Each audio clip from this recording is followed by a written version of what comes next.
And our Chinese colleagues were there, and a couple of the other doctors were there. There was a doctor who has come down with what appears to be Parkinson's disease, but it also has come down with dementia. So most likely Lewy body. But it was very sensitive and difficult to talk about the illness. Of course, he's very knowledgeable about it. And his wife was there too. And the wife noticed changes, but she told me that she has to live with him, so she can't really speak openly. So we had to be a little bit sensitive, and I think that the young doctors saw that.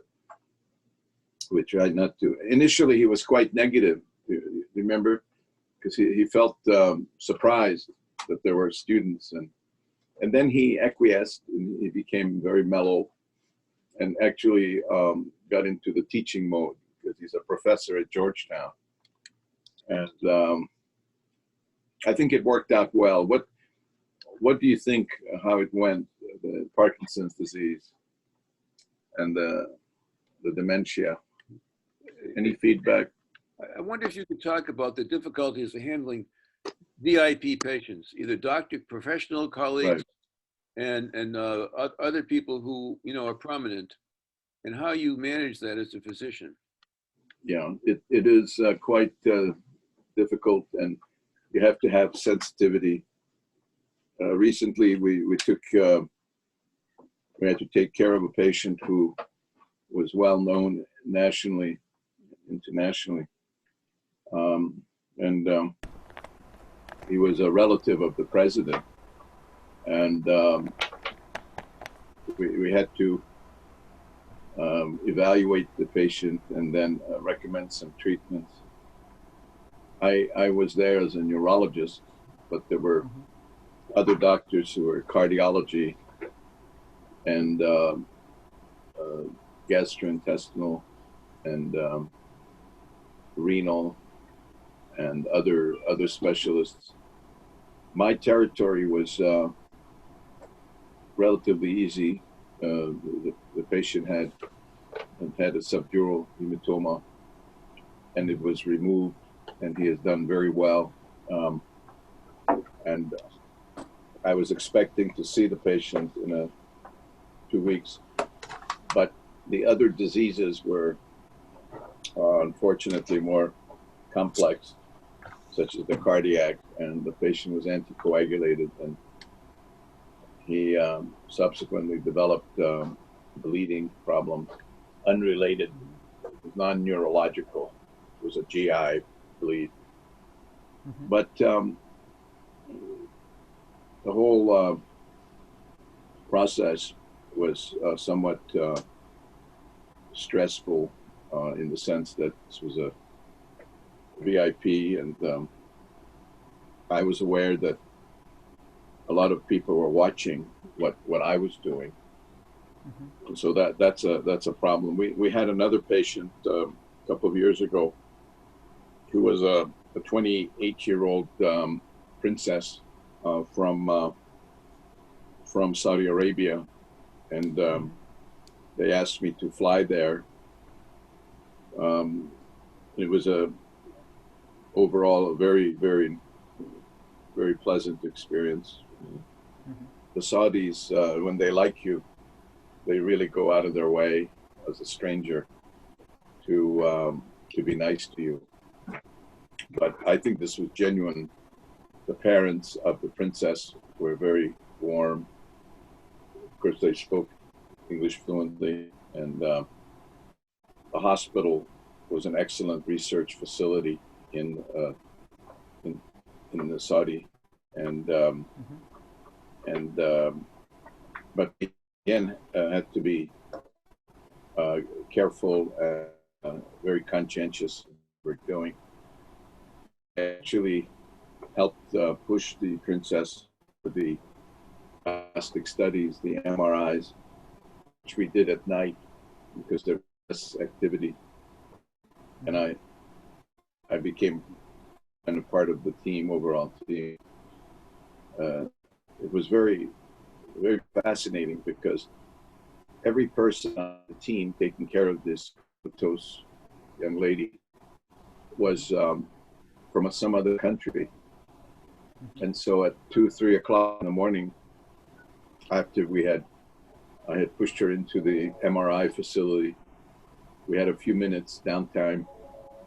We were all talking about our different countries where we had come from. And I was surprised that every person at 3 o'clock in the morning, including the physical therapy, the respiratory therapy, the neurologist, the cardiologist, the pulmonary doctor, the anesthesiologist, we were all from another country, and none of us were from Saudi Arabia. I thought that was kind of interesting. But generally, I think when you're dealing with patients who are well known and so forth, you have to take an extra step in terms of taking care of them, I think.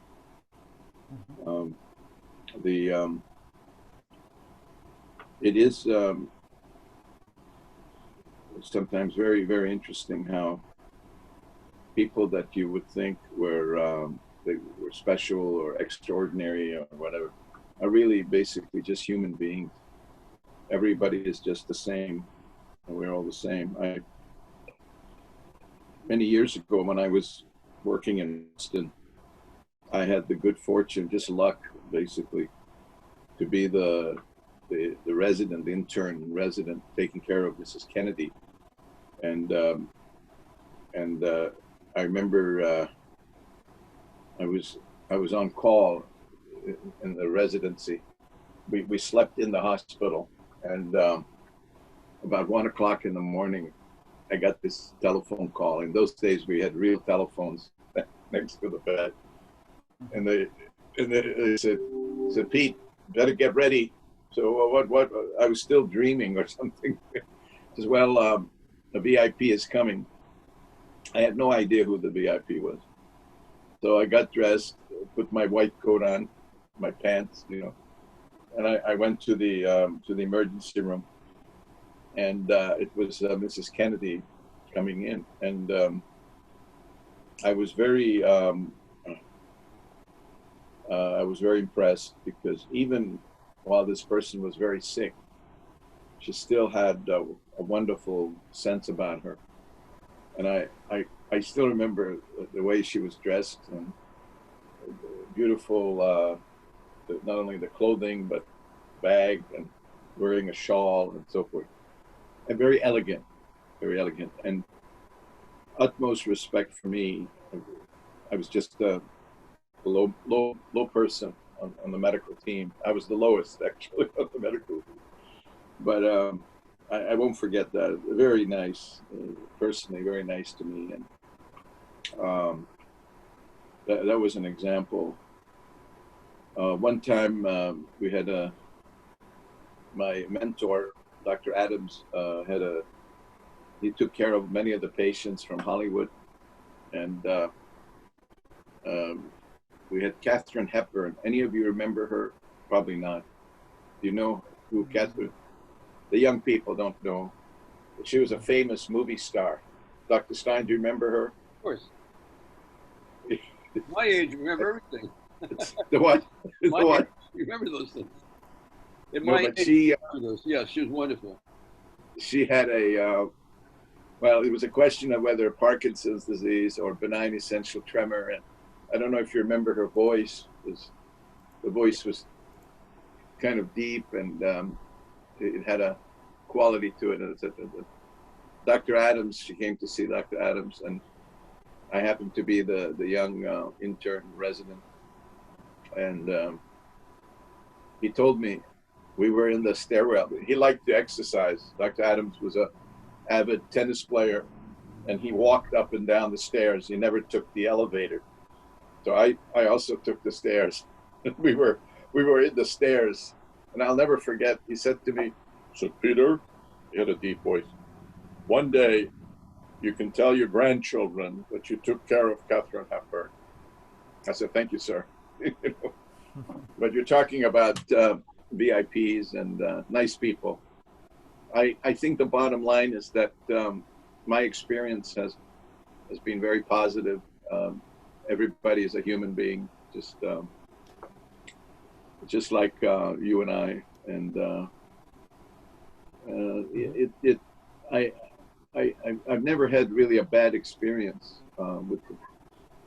So if you have an opportunity to take care of people, and one of the hallmarks, and something that I've told others, is that in our office here in the Washington, we're very close to the White House, and on any one day, I think this represents America, because any one day I can have in the waiting room an unemployed person who is basically homeless, unemployed individual sitting in the waiting room next to somebody from the White House.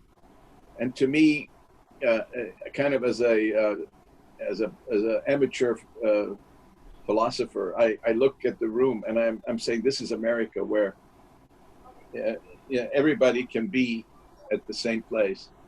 And I like that. In other words, our offices, and ever since I've been involved, we do not specifically choose a patient based on either their income or their position in life. And I think I would like to recommend that for everybody. And it's really amazing to see that. And I think this is something that can happen in many countries, but certainly in America, where everybody has equal opportunity. The opportunity is there for everybody.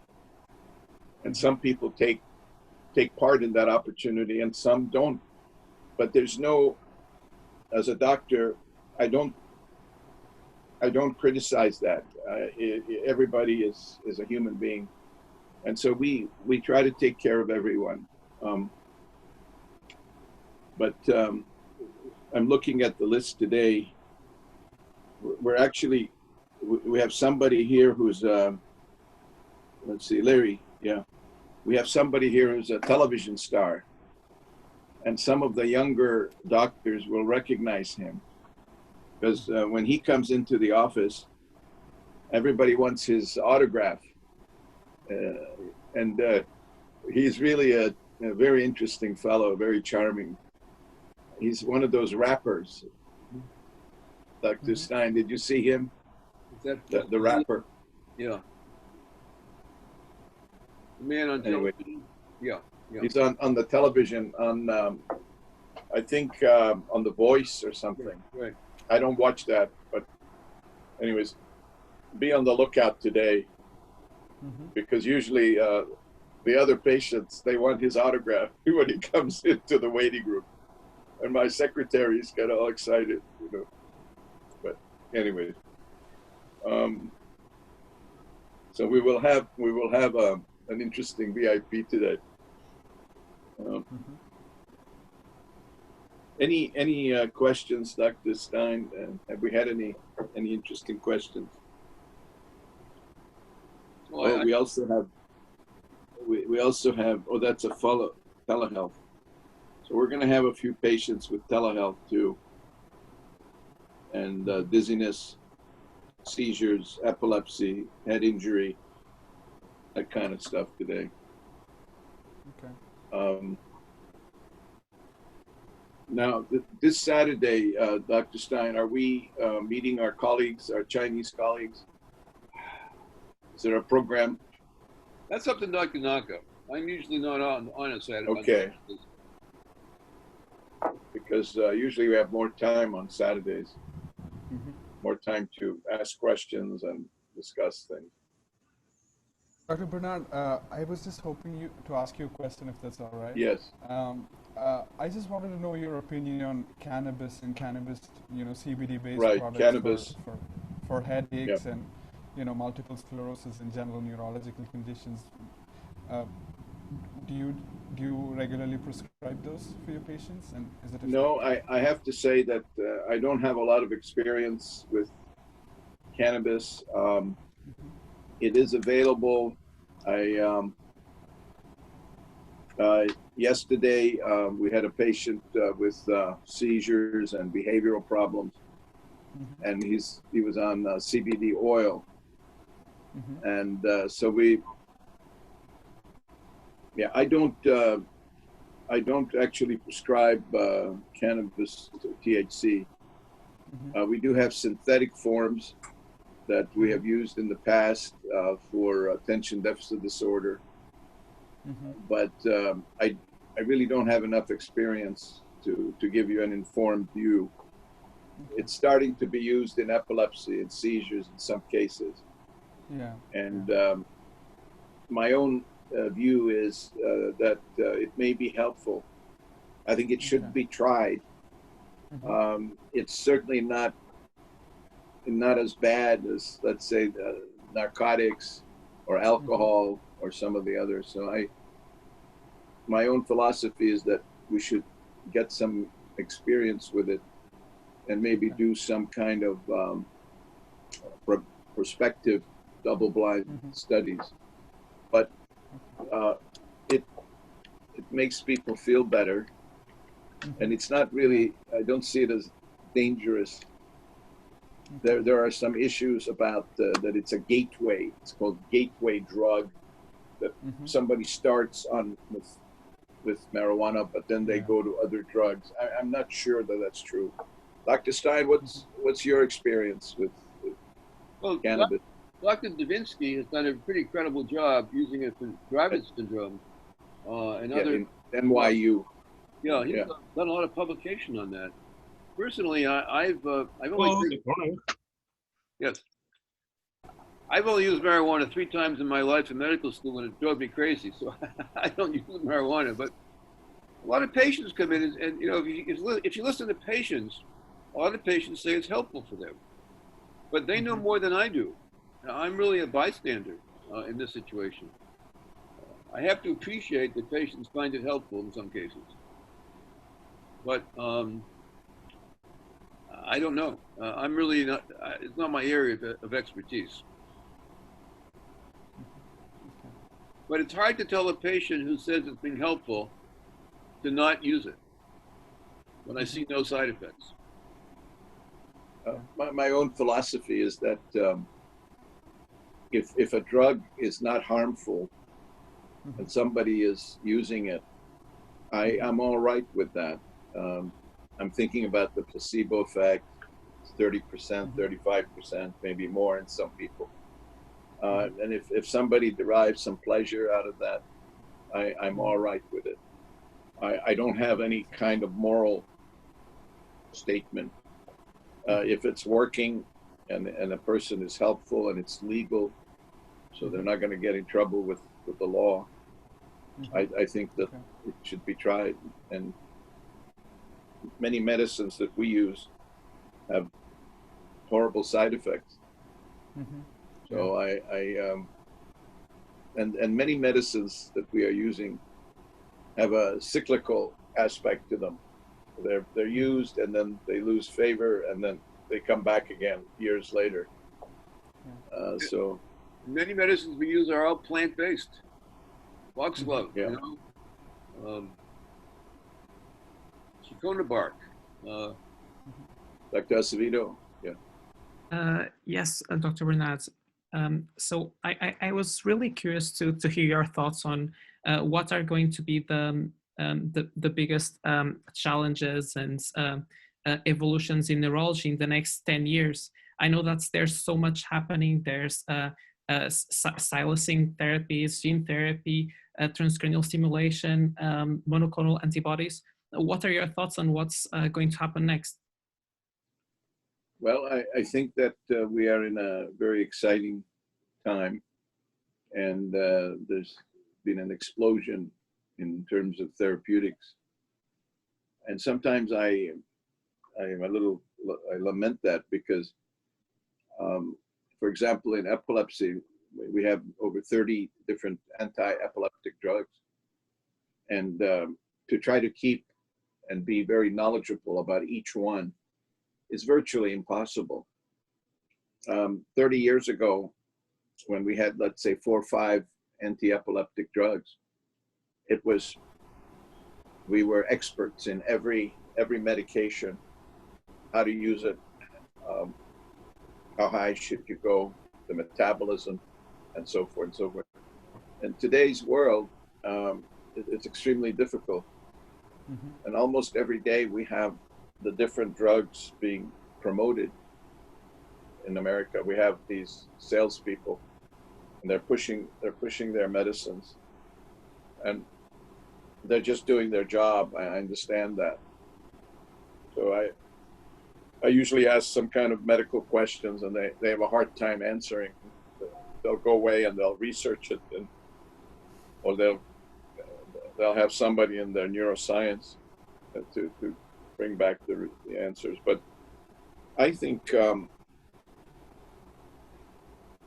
in most of the big diseases, such as degenerative disease, there turns out to be a lot of protein, a lot of infections, and the treatments in, for example, multiple sclerosis, where we're still not at a point where we can really change things.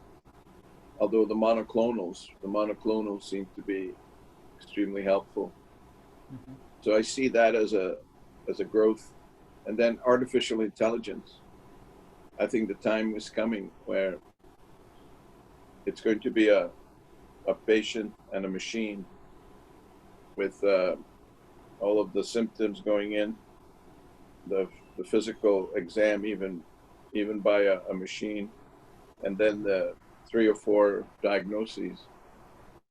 I think that like all older doctors, we're going to be losing something and we're going to be gaining something.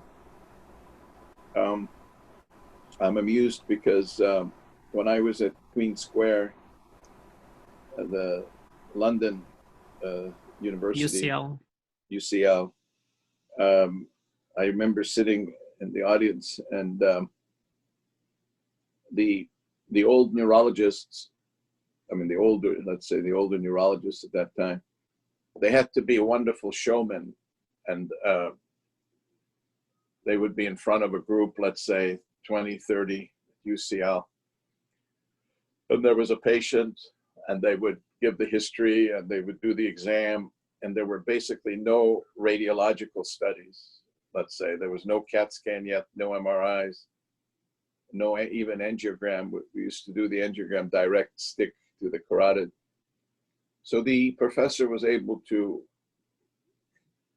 using anatomy, neuroanatomy, neurophysiology, neurochemistry, localize. We used to say to localize the lesion exactly where in the central nervous system or peripheral nervous system.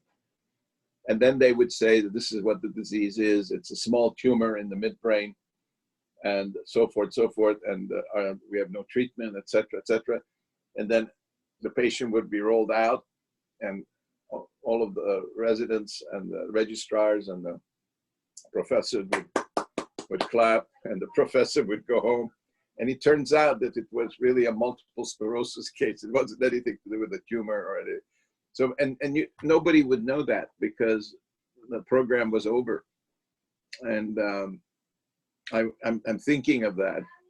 And then in 1973, I saw the first CAT scan, and that changed the ball game. The CAT scan, the first CT scan. I was sitting in the MNI, Montreal Neurological Institute, and it was a patient with Parkinson's disease, and the professor was Francis McNaughton, Dr. McNaughton, and we had the whole day was on Parkinson's disease, vertical integration, neuroanatomy, neurophysiology, neurochemistry with Ted Serkis, and it's just unbelievable teaching program. And then finally, to see the patient, I was a second-year medical student, but you know how it is when we haven't seen patients yet. And there was a patient right there in the amphitheater, and all the features of Parkinson's disease. And then we saw the CAT scan of this patient. It's just unbelievable. And that's when I decided to be a neurologist, actually. So the advent of the CAT scan really helped me to decide about the future. I liked all of the fields in medicine. I was like a typical medical student. I liked everything. You know, anesthesiology, yeah, I want to be anesthesiologist. Urology, I want to be urologist. Obstetrics, gynecology, oh, it's beautiful, the baby. But then when you saw neurology and you saw the anatomy and you understood the chemistry, the breakthrough in Parkinson's disease at the time with L-DOPA, it was unbelievable. And so I think that's what's happening in medicine. There's constantly these breakthroughs. And I expect almost every year there's going to be some kind of excitement. The CAT scan Nobel Prize, you know, this is the kind of, I think the next horizon is artificial intelligence. AI is really extremely helpful. And more will be done by non-physicians, I think, in terms of seeing a patient and making the right diagnoses and then the treatment. And in a way, I lament losing some of our skills to the machine, to the AI. But I think this is just normal evolution. Yes, go ahead. Yeah. I can't hear you. This is Dr. Shaw from Pittsburgh. Can you speak up? Yeah. I can't. Can you hear me now? Yes, I can. Okay. So just on this topic, recently Elon Musk has developed a Neuralink, which a chip he's going to implant in the brain. So just on that topic, like even non-physicians are looking towards it and using the AI to kind of diagnose or even treat certain diseases. I think Dr. Shaw is absolutely right. And as we lose our control as physicians about medical issues, we lose them to innovators, we lose them to engineers, we lose them to everybody else. There's going to be more input from non-physicians. I think it's very important for us as doctors to maintain some control to help our patients. Right. Otherwise, we will be pushed to the side. We will be pushed away. We can see that, Dr. Stein, by the insurance companies. Right. They don't respect us, doctors, anymore. 30 years ago, the insurance company would come to my office, would sit down, and would negotiate a price. Today, I don't even know who they are. They don't call me. They're not involved with me at all. And they pay us what they think is right. So as physicians, we have been pushed aside. And in the last few years, it's accelerated. We are in many ways being replaced by secondary, the nurses, physician extenders, and so forth. Yes, go ahead, Dr. Acevedo. So, Dr. Bernad, I actually studied engineering before enrolling in medical school. And yep. I feel that's an MD can really have a different perspective and really understand what's relevant to the patient. And that's something that as an engineer, I didn't have.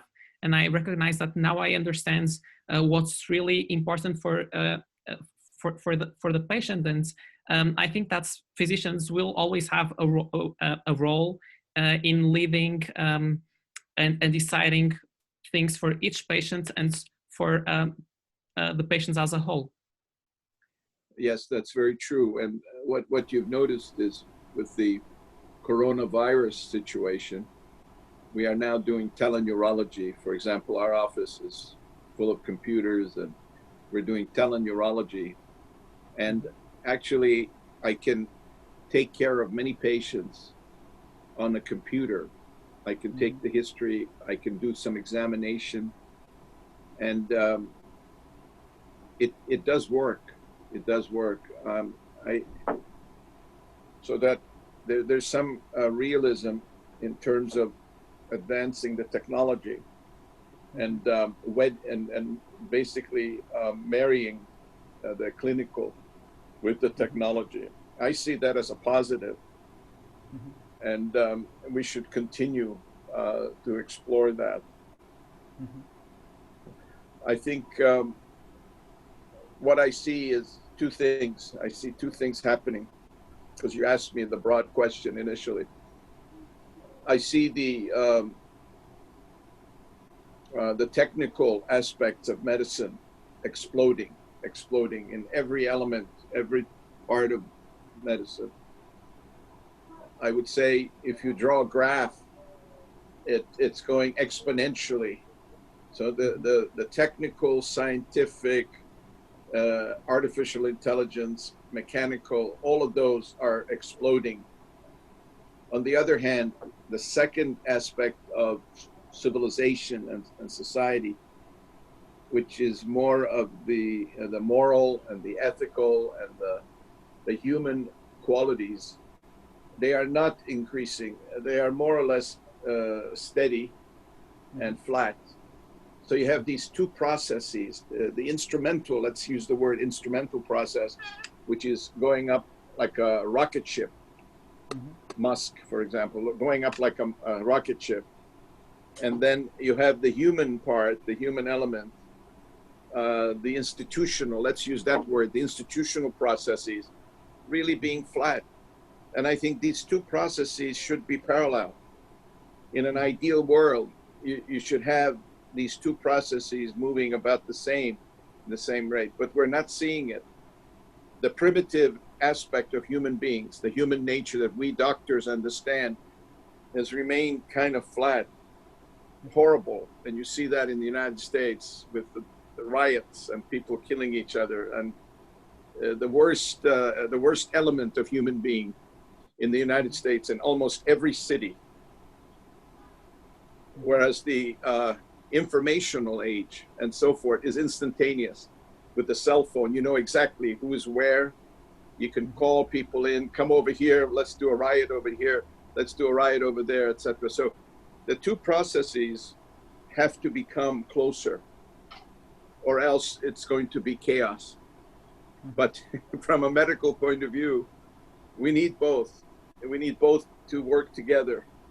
And that's really the secret of how to do that, how to bring the two processes together to work side by side. What do you think, Dr. Stein? That's a good question, by the way, that you asked. Yeah. What do I think?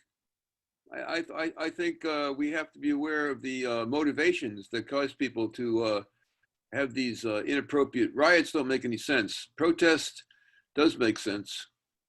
And it's I think our job as physicians with psychological expertise is to understand the motives of people complaining about their situation in life. Obviously, rioting is terrible, but there are currents in society that have to be addressed. You are a rare person. You take care of everybody without any qualification. You don't care where they come from. Well, you're the last person in the world to be has any racial bias in the way you take care of patients, and you're great that way. But society is not that way. Black people are very lucky to have you as a doctor. I've never seen a case where you treat them any differently. But I think this is the teaching of Hippocrates. This was the teaching of our ancestors, and I try to follow the forefathers in medicine of what they felt was important. Every human being is important, every sentient being. Right. I even feel that that flies are important. The other day I was eating dinner and this this fly came in, and instead of killing the fly, I opened the door and I tried to push the fly out. Took me 15 minutes, but I did it, and I felt better. I felt better. As a neurologist, I realized that a fly has a nervous system. In fact, many of my colleagues study the fly for Parkinson's disease, Alzheimer's disease, ALS, motor neuron disease. It has a nervous system. And as a doctor, I don't want to destroy that nervous system. So it may sound strange, but I kind of pushed the fly out. Anyways, I really believe in killing anything that's sentient. Yes. Dr. Bernad, I agree with everything you said. That's in an age with such knowledge, wisdom is worth more and more.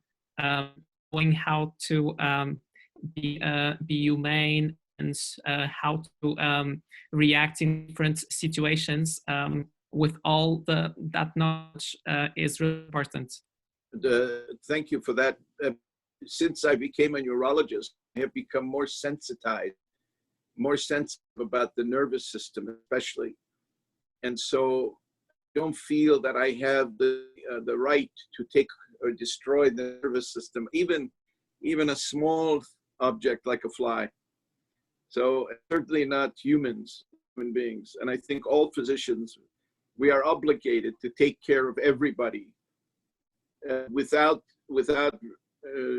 ability to pay, because our forefathers and foremothers, let's say,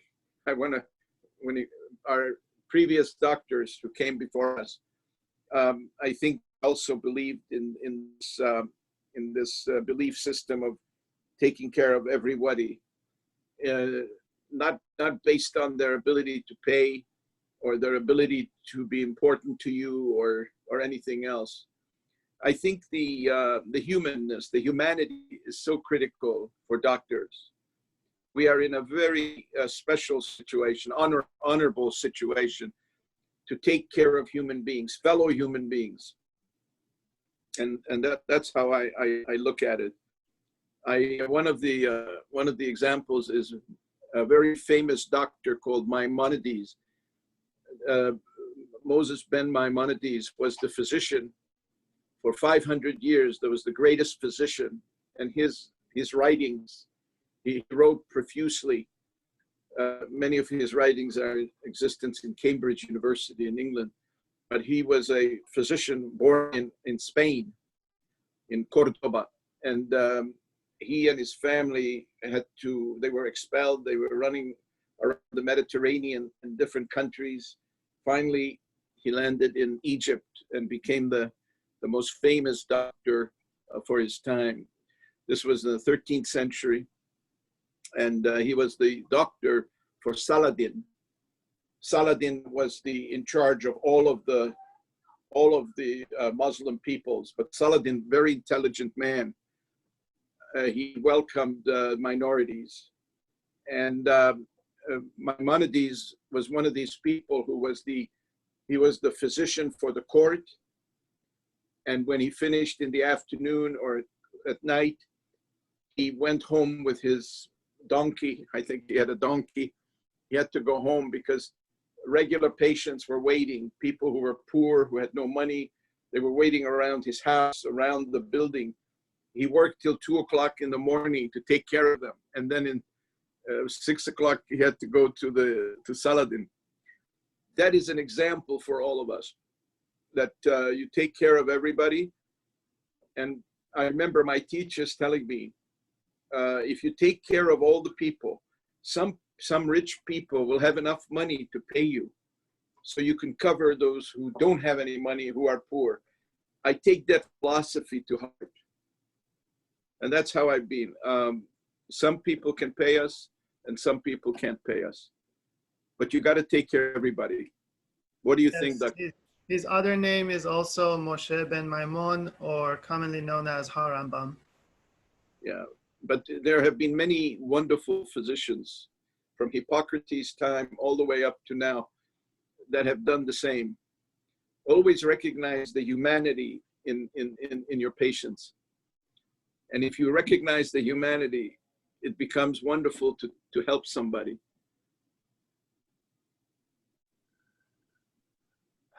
Anyways, Thank you. I think we have a patient here. Let me see. Let me check. I think the first patient has come. So, Thank you very much.